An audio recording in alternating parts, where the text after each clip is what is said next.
First up, Sam McDowell, Kansas City Star. Go ahead, Sam. Hey, man, I'm just wondering with the new defensive scheme and also with you guys losing a couple defensive backs, first of all, what's different with the scheme? And second of all, what's different with your role within it? Yeah, I mean, it's a new scheme. Coach Wilkes has a really, really good system, and I'm really excited and enjoying the process of learning it and sharing that knowledge with younger guys and stuff. And I've kind of taken it upon myself to like kind of step up into a leadership role, with guys like Bolden and Bledsoe being gone. So I actually was telling some young guys today if they had any questions about the playbook to come to me, because if I don't know the answer, then we're really in trouble. So, yeah. So I've just been trying to just be a leader and just step up and, yeah. Have you already learned the playbook that quickly? I mean, obviously it's a new scheme. Have you learned it that quickly to where other guys can do stuff? I've learned to what I've been introduced to, but I know Coach Wilkes has a whole bunch of more tricks up his sleeve, so I'm interested to find out what those are. Dave Matterson, let's post this back. Hey, Martez, just how do you have to learn how to adjust it on a program like this? Because you've already been through a head coaching change, you've been through a coordinator change, now position coach changes. Do you ever kind of get used to the change, or what's that like to process? I feel like football is for sure. I mean, that's part of the game, like, especially when you talk about the next level, like that could be something that you go through every season, So I feel like that it really will speak a lot about your character. Speaking for myself, is when you can really embrace the challenge of learning a new scheme and never really letting yourself get too comfortable, because you never know what the next step will be for you or for your program. Mitch 40, Power Mizzou.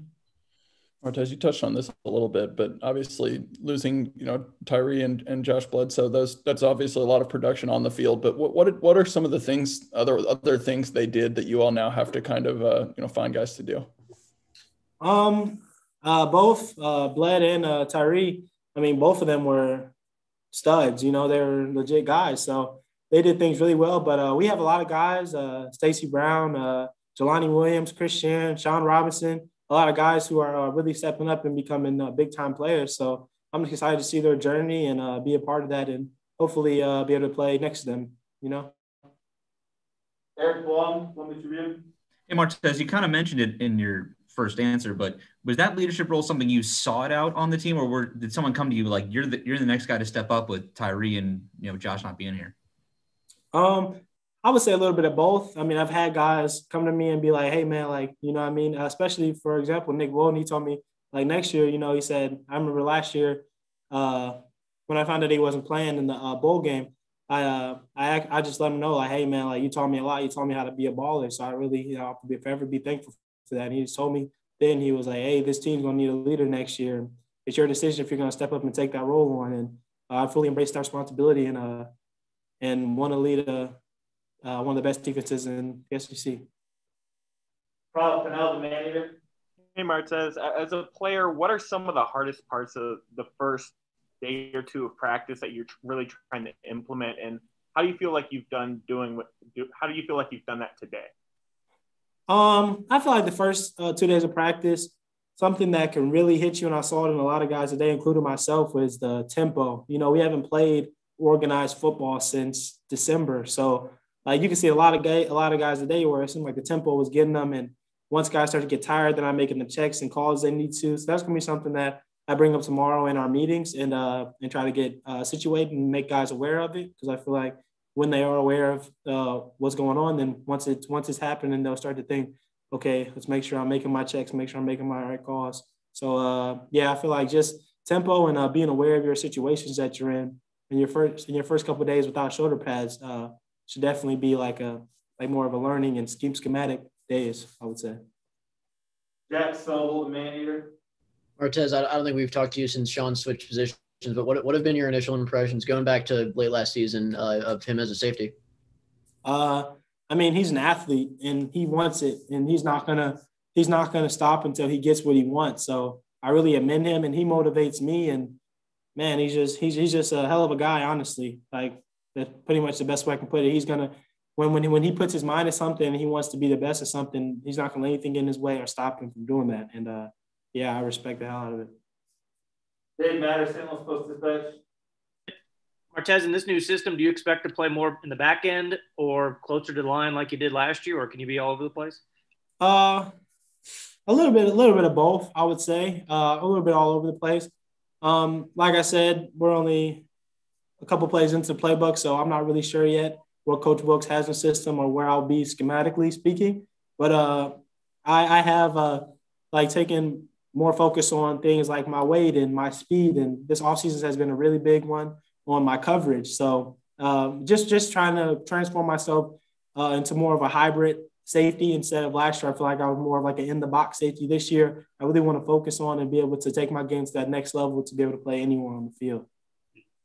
Natalie Jones, KMIZ.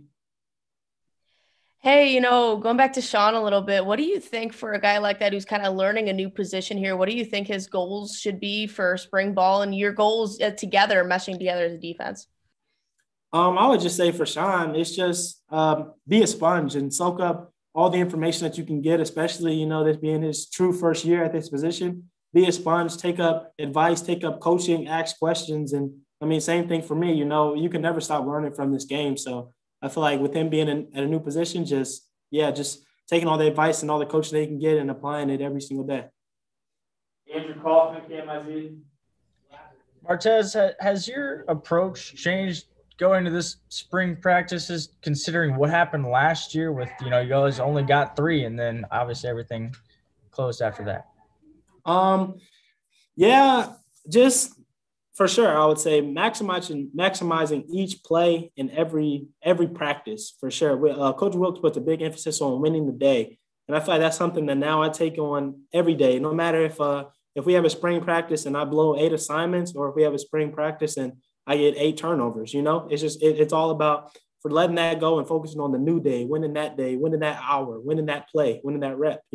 So yeah, for sure. And like you said, last year we didn't know, hit with the pandemic, we only got 3 practices and it was gone for a while. So definitely just maximizing every day and playing every play like it's my last play.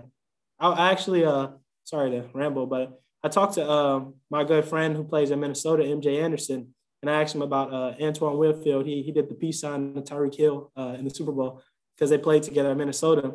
And he just really he told me that Antoine really played every practice like it was a game. And that was something that really hit me. And it really spoke to me and said, what can I do? What do I do on game day that I'm not doing on practice days? So I feel like when I heard that, that really inspired me to elevate my game to that next level and truly do more and steal time, I would say. Just, yeah. And Greg Palermo, KTVI TV. Go ahead. I'm just curious, what did you do to get away from everything after the season ended, after the bowl game unfortunately couldn't happen? How did you get away from everything and kind of recharge? I feel like with football, especially college football, we don't really get the let's go to Cabo like the pros do, so you never really get to truly get away from it. But just spending time with my family and just reflecting and reminding myself of why I'm doing this, And I was talking to a kid from an organization here at Core, a younger guy, and he asked me, like, what are some advantages of staying home? What are some advantages, blah, blah, blah, blah. And I just told him, man, whenever it gets too tough, whenever I get exhausted, I can always go 5 minutes down the street and see my little sister, see my little brothers. And it just reminds me of why I'm doing this and my motivation. I feel like when you have stuff like that, like it's endless for you. Like you have no limits. The sky's the limit for you. So, yeah. All right, that'll do it for Martez. Thank you, everyone. Thanks, guys. Have a good night.